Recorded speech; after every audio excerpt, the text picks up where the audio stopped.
Hi students, నేను మీ హిందీ సార్ని సింగ్ సార్ని. మన 10వ తరగతి విద్యార్థుల కోసం ఈ 2024-25 సంవత్సరానికి సంబంధించి SA1 ఎగ్జామ్స్ కోసమైనా సరే, లేదా రేపు రాబోయే మార్చి నెలలో మనకు రాబోయే పబ్లిక్ ఎగ్జామ్స్ కోసమైనా సరే, ఈరోజు మనం ఒక మంచి సారాంశాన్ని, ఏంటది, పర్వత ప్రదేశమే పావాస్ అనే సారాంశాన్ని 8కి 8 మార్కులు పొందడానికి ఎలా రాస్తే, ఏ పాయింట్లు రాస్తే మనం పొందగలం అనేది కొన్ని సరళమైన వాక్యాలతో, మీకు అర్థమయ్యే వాక్యాలతో, ఆ వాక్యాల ప్రతి పదాన్ని కూడా తెలుగులో మీకు ఎక్స్ప్లెయిన్ చేస్తూ మీకు ఈరోజు ఇవ్వడానికి మన PDNS ఛానల్ ఒక వీడియో చేసి మీకోసం ముందు పెట్టడం జరుగుతూ ఉంది. చూడండి నాన్న. కవి పరిచయం. కవి సుమిత్రానందన్ పంత్ जी हैं. కవి గారు సుమిత్రానందన్ పంత్ గారు. इनका जीवन काल सन 1977 है. ఈయన జీవిత కాలం ఏంటంటే 1900 సంవత్సరంలో జన్మించి 1977వ సంవత్సరంలో మరణించాడు. వీణ, గ్రంథి, పల్లవ్, చిదంబర ఆది ఇన్కి రచనాయే హై. ఈయన రాసిన రచనలు వీణ, గ్రంథి, పల్లవ్, చిదంబర మొదలగు రచనలు ఈయన గారు రాయడం జరిగింది. इन्हें ज्ञानपीठ पुरस्कार, साहित्य अकादमी आदि पुरस्कार मिले. ఈయన గారికి జ్ఞానపీఠ అవార్డు లభించింది, అలాగే సాహిత్య అకాడమీ అవార్డు లభించింది, ఇలా ఎక్సెట్రా చాలా అవార్డ్స్ ఈయన గారికి లభించడం అయితే జరిగింది. పంత్జీ ప్రకృతికే సుకుమార్ కవి హై. ఇక చెప్పాలంటే సుమిత్రానందన్ పంత్ గారు ప్రకృతికి సంబంధించి ప్రకృతిని వర్ణించడంలో చాలా సున్నితమైన, కోమలమైన కవి. ఇదన్నమాట కవి పరిచయం. సారాంశంలోకి వెళ్ళినట్లయితే ఇక్కడ 13 పాయింట్లతో మీకు నేను సారాంశాన్ని ఇవ్వడం జరిగింది. ఈ 13 పాయింట్లని పారాగ్రాఫులుగా ఒక 3-4 చిన్న పారాగ్రాఫులుగా అయినా రాయొచ్చు, లేదా పాయింట్స్గా అయినా కూడా సారాంశాన్ని రాయొచ్చు అన్నమాట. మొదటి పాయింట్ చూడండి నాన్న. कवि ने इस कविता में प्रकृति का सजीव वर्णन किया. कवि गारू इस कविता में, ఈ కవితలో ప్రకృతి का సజీవ వర్ణన్ కియా. ప్రకృతిని దాంట్లో సజీవత్వం ఉట్టిపడేలాగా వర్ణించారన్నమాట. రెండవ పాయింట్. वर्षा ऋतु के समय पहाड़ी क्षेत्र में प्रकृति पल पल रूप बदलती रहती है. वर्षा ऋतु के समय, వానాకాల సమయంలో, పహాడీ క్షేత్రమే, కొండ ప్రాంతాలలో, ప్రకృతి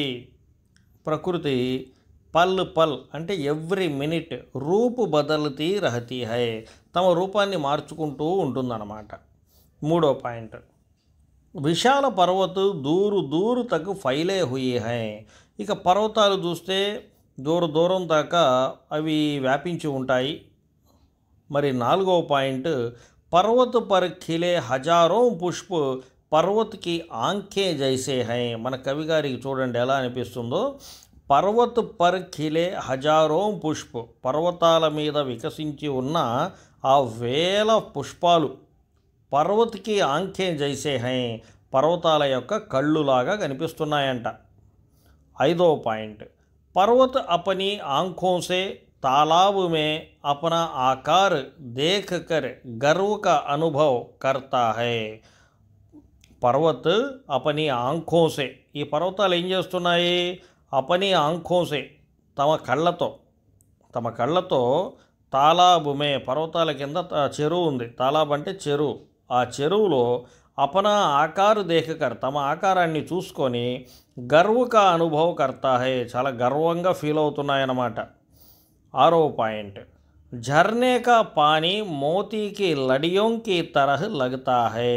झरने का पानी, झरना అంటే వాటర్ ఫాల్స్ అన్నమాట. ఆ వాటర్ ఫాల్స్ వాటర్ మోతీకి లడియోంకి తరహ లగ్తా హై, ముత్యాలు కుప్పలుగా ముత్యాలు కింద పడుతున్నట్లుగా అది కనిపిస్తూ ఉందన్నమాట. ఏడవ పాయింట్. वर्षा की बूंदें झरते समय झर की आवाज़ हो रही थी. वर्षा की बूंदें, ఈ వాన నీటి చినుకులు झरते समय అంటే, ఝర్నా అంటే ఏంది, పడడం. వాన నీటి చుక్కలు ఈ కొండ ప్రాంతాల మీద పడుతున్నప్పుడు ఆ సమయంలో झर की आवाज़ हो रही थी, झर అని చెప్పి ఆవాజ్ సౌండ్ వస్తూ ఉంది. 8వ పాయింట్, పహాడ్ పర్ ఉగే ఊంచే ఊంచే వృక్ష ऊंची ऊंची इच्छाओं के समान प्रतीत हो रही थी. పహాడ్ పర్ ఊగే, ఊగనా అంటే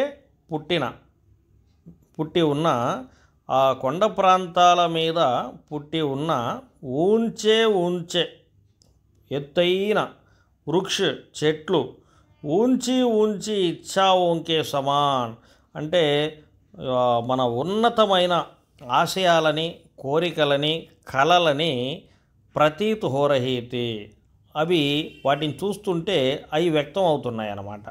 ఆ ఎత్తైన చెట్లను చూస్తుంటే మన ఉన్నతమైన కోరికలు గుర్తుకొస్తున్నాయి, ఆశయాలు గుర్తుకొస్తున్నాయి. 9వ పాయింట్, ऊंचे ऊंचे वृक्ष शांत और चिंतनशील खड़कर आकाश की ओर देख रहे हैं. ఆ ऊंचे ऊंचे वृक्ष అంటే ఆ ఎత్తైన చెట్లు శాంత్ ఔర్ చింతనశీల్ చాలా శాంతంగా, చింతనశీల్ ఆలోచించుకుంటూ, ఖడ్కర్ నిలబడి, ఆకాష్కి ఓర్ దేఖ్ రహే హై ఆకాశం వైపు చూస్తూ ఉన్నాయంట. 10వ పాయింట్, బాదలోంకే ఛాజానే పర్ పర్వత్ అదృశ్య హో జాతే హై. ఇక విషయం ఏంటంటే వానాకాలం అంటే మేఘాలు అనేవి జనరల్. ఆ మేఘాలు బాదలోంకే ఛాజానే పర్ మేఘాలు బాగా కమ్ముకునేటప్పటికీ ఆ పర్వతాలు అదృశ్య హో జాతే హై కనబడవు, అదృశ్యం అయిపోతాయి. 11వ పాయింట్, అచానక్ బాదలోं से तेज बारिश होने लगती है. అచానక్ ఉన్నట్టుండి, బాదలోं से మేఘాల నుండి, తేజ్ బారిష్ చాలా ఫాస్ట్గా వాన, బారిష్ అంటే వాన, హోనే లగతీ హై పడుతుందన్నమాట. ఐసా లగ్తా హై కి ఆకాశ్ ధర్తీ పర్ టూట్ పడా హై. ఆ సన్నివేశాన్ని చూస్తే ఐసా లగ్తా హై ఇలా అనిపిస్తుంది. ఏమనంటే ఆకాశ్ ధర్తీ పర్ టూట్ పడా హో, ఆకాశం విరిగి ముక్కలయ్యి భూమి మీద పడినట్టు అనిపిస్తుందంట. 12వ పాయింట్, पर्वत के नीचे तालाब से धुआं उठने लगा. पर्वत के नीचे పర్వతాల కింద, తాలాబ్ సే ఆ చెరువు నుండి, ధువా ఉఠనే లగా పొగ వస్తుందంట. ఆ పొగను చూస్తుంటే మానో అనిపిస్తుంది తాలాబు మే ఆగ్ లగ్ గయి హో, ఆ చెరువులో నిప్పు తగులుకుంది, అంతా మండిపోతుంది అని అనిపిస్తుందంట. 13వ పాయింట్, ఆకాష్ కి ఓర్ దేఖనే సే ఐసా లగ్తా హై కి, ఆకాశం వైపు చూస్తే ఇలా అనిపిస్తుంది ఏమని అంటే ఇంద్రదేవ్ బాదల్ బన్కర్ వాయుయాన్ మే చక్కర్ కాటతే హుయే చమత్కార్ దిఖా రహా హై. అంటే ఆకాష్కి ఓర్ దేఖనే సే, ఆకాశం వైపు చూస్తుంటే ఐసా లగ్తా హైకి ఇలా అనిపిస్తుంది ఏమని అంటే ఇంద్రదేవ్ ఇంద్రుడు బాదల్ బన్కర్ మేఘాలుగా మారి వాయుయానమే గాలి అనే ఆ వాహనంలో కూర్చొని చక్కర్ కాటితే హుయే షికారులు తిరుగుతూ చమత్కార్ దిఖా రహా హై తమ గారడిని చూపిస్తున్నాడు అని ఇక్కడ మనకి అనిపిస్తుందన్నమాట. ఇది నాన్న పర్వత ప్రదేశ్ మే పావస్ అనే సారాంశానికి 13 పాయింట్లు. మీరు ఒక్కటి చిన్న పని చేయండి.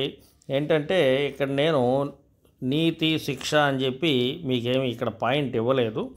నీతి లేకపోతే శిక్ష అని చెప్పి సైడ్ హెడ్డింగ్ పెట్టి ఒక 2 పాయింట్లు ఈ పాఠం నుంచి మనం ఏమి నేర్చుకున్నాం అనేది ఒక 2 పాయింట్లు మీరు రాయండి.